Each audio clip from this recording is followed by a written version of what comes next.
The Last of Us Season 2 reviews are here. And in general, I mean, it's very positive. There's like 92%. You can see Justin Clark with Slant says the season is obsessed with the after effects of people choosing violence as the default. That's basically, I mean, the whole theme of the second game makes sense. As an adaptation, Season 2 of The Last of Us improves upon its source material in every conceivable way. It's the best game adaptation ever made, and then some, okay?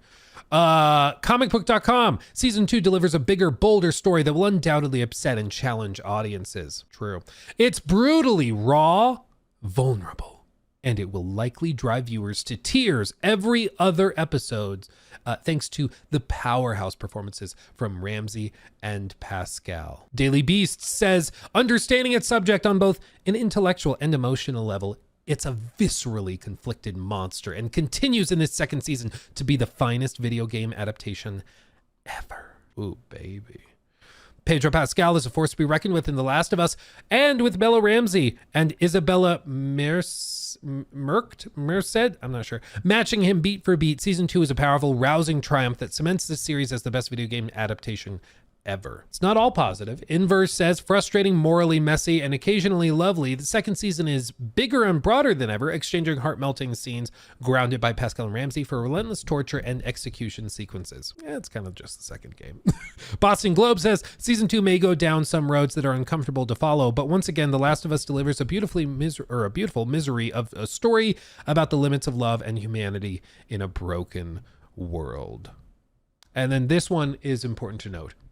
Yes, so much of the season is spectacular, but ultimately, it's just one half of a great story. Is that enough? You might be wondering what that means. Well, they've decided to only tackle the first half of the game, basically, in this season, which is, I mean, I'm not shocked. They've already said they're not getting all the way through the second game in this season, but that does check out. So as you can see here, discussing film was not like overflowing with positivity. They did have some notes on it. The release of HBO's The Last of Us was a landmark moment for live action video game adaptations after a decade of doomed studios' attempts, which is true. It was refreshing, to say the least. Neil Druckmann, the creative director and writer, head of Naughty Dog, and showrunner Craig Mazin, who is the guy behind Chernobyl, have now returned after 2 years with a stacked ensemble cast to adapt the critically acclaimed yet massively controversial second game in the franchise, which, I mean, this is high stakes. It's high stakes. Totally new audience. A lot of people have never seen the second game. They don't know what they're getting into, so it's going to be interesting to see how it's received. But they say, ultimately, to hardcore fans of The Last of Us games like myself, the cracks of Neil Druckmann and Craig Mazin's HBO adaptation have started to become more apparent in the gaps between seasons. When compared directly to the original game, the weaknesses of the first season's writing and direction were especially noticeable. Though Season 1 was well performed and looked expensive, it was awkwardly paced throughout the 9 episodes, which was too short to cover the whole 2013 game without skipping sections. Moreover, it severely lessened the subtlety and emotional impact of genuinely getting to know Joel Miller and Ellie, of course, for the first time in a tense survival adventure. It's true that I think they did a good job in Season 1, but I do think there is something to be said that when you're playing a video game, you get to know characters, you get to understand their thought processes, you get to know their approach to things, their feelings for things in a much more passive way, which makes it kind of sneaky. It makes it feel like, I don't know, you get to know them in a much more organic way, I think. But in the show, it's got to be very intentional. Like, you don't get the chance to just have passive dialogue while you're exploring levels. You have to show audiences very intentionally everything, which makes it just feel different. It definitely feels very different. But let's see what they say. Let's see. Reflecting on the first season's flaws was a crucial step in evaluating The Last of Us Season 2. While the show has improved in many aspects and flirts with interesting adaptational choices, it's difficult to reconcile with what is lost in translation. Ultimately, the HBO series, is still burdened by the existence of the same story told better in another medium. But if you're willing to look past these weaknesses, or if you have no context as a newcomer, then the second season of The Last of Us is sincerely a better overall production. Thankfully, this season is more patient and willing to take its time to reimagine The Last of Us Part 2 with each delicate detail. Ellie and Dina's romance takes center stage. That's not That's not a shocker to me.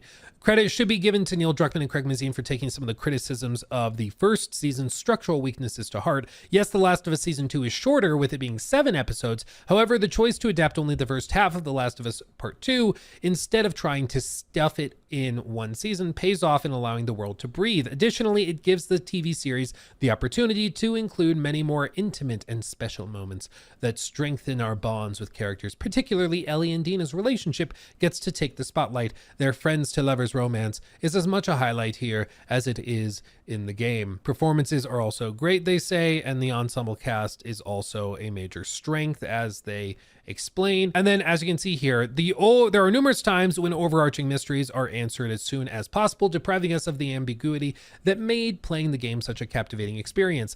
The backlash of The Last of Us Part 2 was intense, and Druckmann understandably has been personally affected by it. Still, the choices he's made in re-editing his story demonstrate a fear of being misunderstood, which makes his writing on the show a lot less artistically interesting than the abrasive, unapologetic tone of the ambitious sequel game. And this is something I kind of expected, that they would be restructuring things, because they said multiple times that it was going to be different than the games. Like, they were going to restructure things, they were going to re-edit things, they were going to add some stuff, take some stuff away. And that's not a shock, because like I said, they're fundamentally different mediums, and you shouldn't present the show the same way as the game.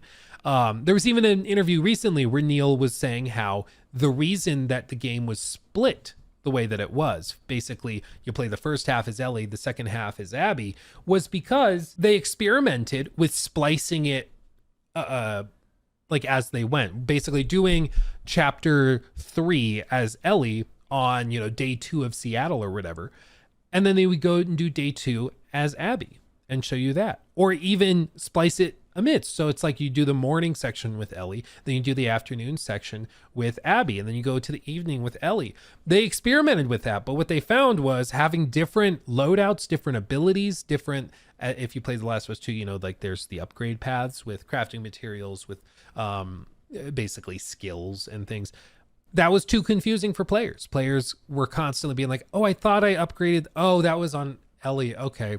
And they got frustrated.